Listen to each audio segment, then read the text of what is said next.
prisão do deputado federal Daniel Silveira pela Polícia Federal a mandato do STF, especialmente do ministro Alexandre de Moraes, mostra realmente a bagunça que nós temos no Brasil. O atropelamento da Constituição Federal. Um deputado federal, de acordo com a Constituição do artigo 53, ele tem o direito, a prerrogativa da imunidade parlamentar, dele expressar o que ele pensa e dele votar sem qualquer perigo dele ser preso, de ser licenciado da sua liberdade. Mas o que aconteceu com o deputado federal Daniel Silveira? Foi preso por corrupção? Foi preso por cometer o crime? Não. Foi preso por apenas expressar o que ele pensava. Ou melhor, não só o que ele pensava, mas o que milhões de brasileiros pensam dos ministros do STF. Nós vemos que o Alexandre de Moraes, o ministro, entre aspas, que de ministro não tem nada, só se for ministro de Satanás, ele passou em cima da Constituição em dois aspectos. Primeiro foi do artigo 53, mandando prender um deputado federal por expressar algo que ele pensava. E isso daí vai contra o artigo 53 da Constituição, que o deputado ele tem a imunidade parlamentar para expressar o que ele pensa. Ele não pode ser preso por isso. Então esse foi o primeiro aspecto que o Alexandre de Moraes passou em cima da Constituição. E o segundo, Daniel Silveira, ele é um cidadão também. E, de acordo com a Constituição do artigo 5º, tem a liberdade de expressão. Temos o livre acesso a faladas, ou melhor, temos a liberdade de expressarmos aquilo que nós pensamos. Mas o Alexandre de Moraes, novamente, ele passou em cima deste ponto da Constituição, desse artigo. Foram dois artigos da Constituição que o Alexandre de Moraes ignorou.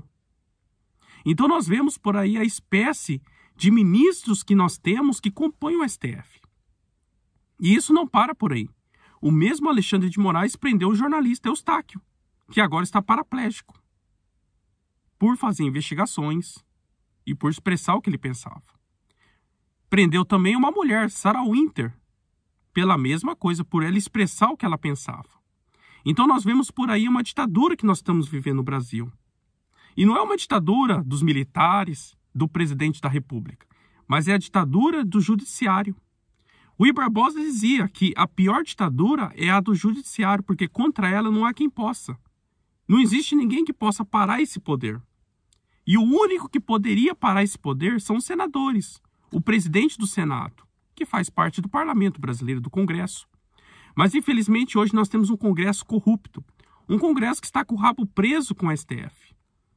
Especialmente, eu digo, do presidente da Câmara dos Deputados, Arthur Lira, que ele tem um processo tramitando no Supremo Tribunal Federal.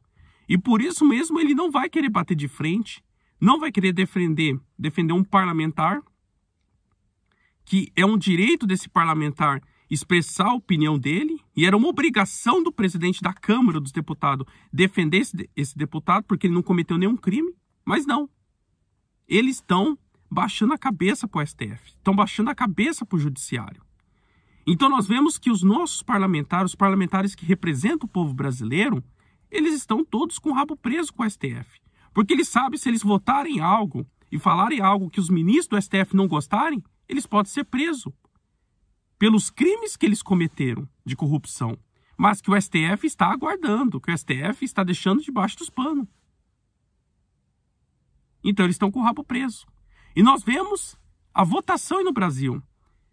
360 deputados federais votando a favor de manter na prisão um deputado federal por ele ter feito apenas o seu direito de expressar a sua opinião. 360, mais da metade do nosso parlamento, que possivelmente está com o rabo preso com o governo. De deputados federais que traíram o povo brasileiro, que estão traindo. Porque hoje é o deputado federal Daniel Silveira, o Eustáquio, Sarah Winter. Amanhã pode ser pastores, padres, pode ser você, desde que esteja morando no Brasil. Então nós vemos que a liberdade no Brasil, a democracia está correndo perigo. E os maiores ameaçadores da nossa democracia não é o Bolsonaro, que está muito longe disso, não são os militares, mas sim o judiciário. Mas por que nós temos um judiciário ruim assim? Por que será? Porque esse judiciário ele foi composto, ou melhor, os juízes que estão ali, os ministros que estão ali no judiciário nosso, do STF, são ministros que foram indicados por Lula, por Dilma, por Temer, por Fernando Henrique. Indicados por presidentes que têm como uma visão de mundo a esquerda, que tem como uma visão de mundo a destruição da família, que eles seguem agendas globalistas, que eles seguem agendas marxistas. Então, pessoas, políticos que seguem esses ideais diabólicos, eles só poderão indicar pessoas ruins, pessoas da mesma índole, para estar acima da justiça. E é isso que o STF, hoje, os ministros que compõem o STF estão fazendo. Estão passando em cima da justiça, estão passando em cima da nossa Constituição. Estão ignorando o artigo 53 da imunidade parlamentar e o principal, o artigo 5º da Constituição, que nos dá a liberdade de expressão, que nos dá o direito da gente se expressar, seja religiosamente, seja artisticamente, seja por opiniões ou ideologias. Mas o que nós estamos vendo é uma raposa tomando conta das galinhas. As galinhas seria a Constituição e a raposa são os ministros que compõem o STF. Mas não é só o Brasil, não é só a exclusividade do Brasil de ter problemas com sua corte. Nós vemos com os Estados Unidos. E o pior, uma Suprema Corte composta por maioria conservadora se acovardou no processo de fraude das eleições que deu a vitória, entre aspas, uma vitória fake para Joe Biden. Eles se acovardaram. Eles não quiseram abrir processo, eles não quiseram ver as provas da fraude que aconteceu no estado da Geórgia. Nem fizeram questão.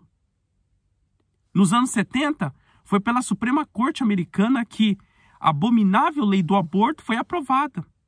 Que as pessoas começaram a ter o direito de assassinar as crianças, porque o aborto é um assassinato de criança.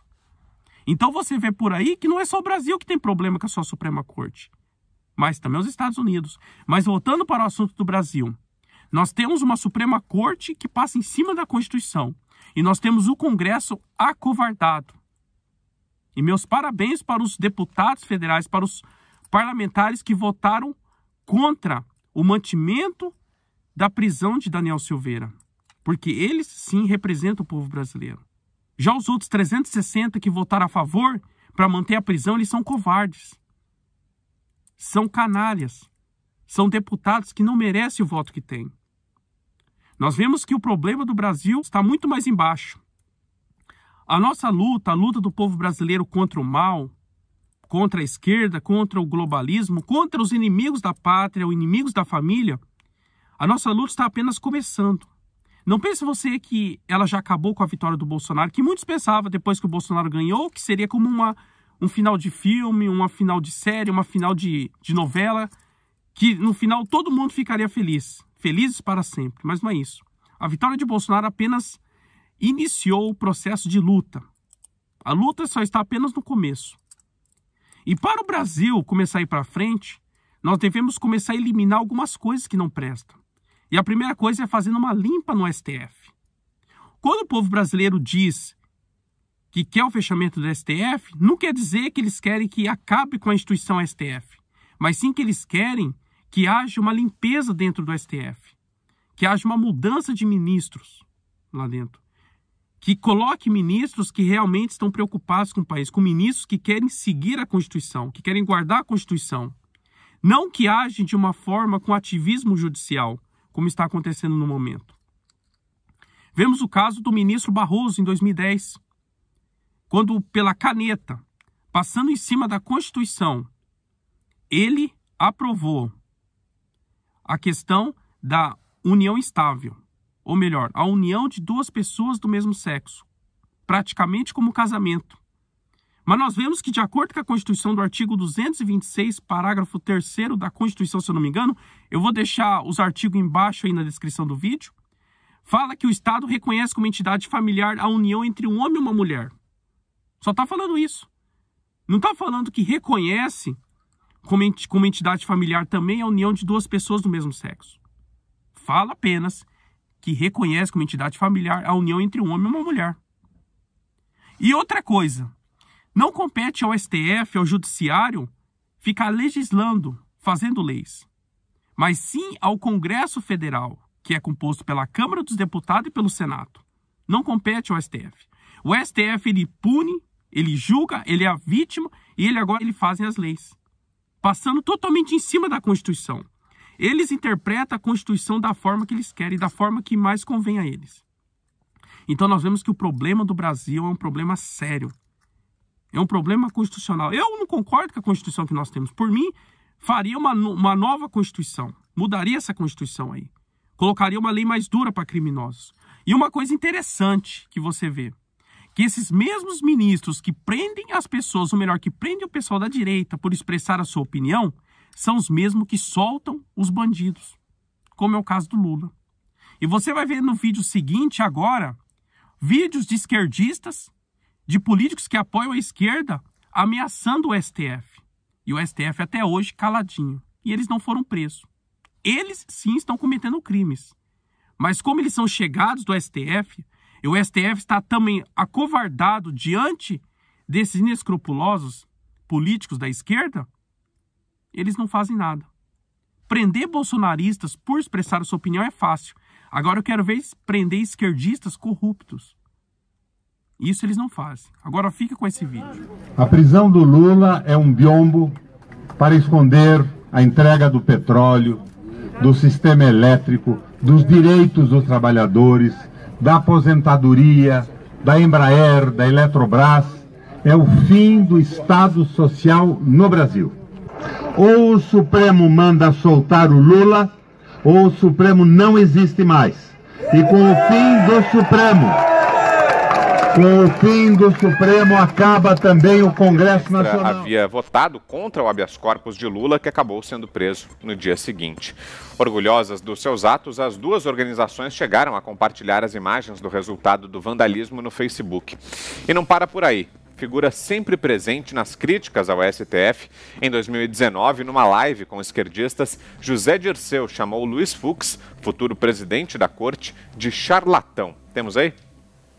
E tem o caso do Fux, que é um caso aberrante, porque ele procurou todos os condenados, ou depois condenados da Lava Jato, todos os réus da Ação Penal 470, chamada de mensalão, para ele me assediou. Sabe que assediar uma pessoa até me encontrar? Para dizer, primeiro, que ele conhecia realmente o processo, as vírgulas do processo, para bater no peito, dizer que matava no peito, que nós éramos inocentes, que nos absolver. Esse é um charlatão, não é?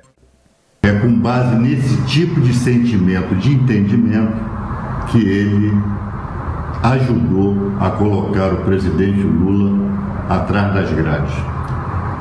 Nós temos que redesenhar o Poder Judiciário e o papel do Supremo Tribunal Federal. Tem que fechar o Supremo Tribunal Federal.